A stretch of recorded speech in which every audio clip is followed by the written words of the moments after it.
Kapag dagdag na naman tayo ng bagong mode sa ating LXSub Universal Coin Board at tatawagin natin itong Helmet Vendo Mode. So sa mode na to, pwede nang magpa-deodorize, magpa-sterilize at magpa-dry ng helmet in one automated cycle. Sa OLED screen, makikita ninyo ang price na nakaset ngayon sa 15 pesos pero pwedeng baguhin ng owner sa web server. Then meron din tayong credit kung magkano na ang na-insert na coin. Then the status, which is please insert coin now kasi hindi pa sapat yung credit.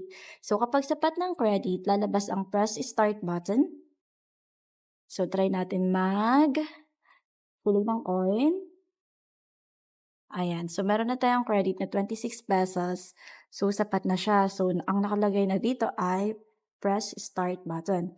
So i-press natin. Ayan. So, pag pinindot nyo, automatic nang sunod-sunod na i-run ang processes. So, meron tayong deodorizing, sterilizing, at drying. So, una, deodorizing, then sterilizing.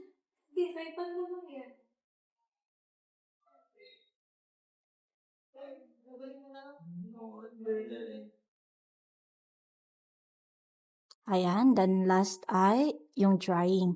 So, lahat ng duration nito ay fully configurable sa web server.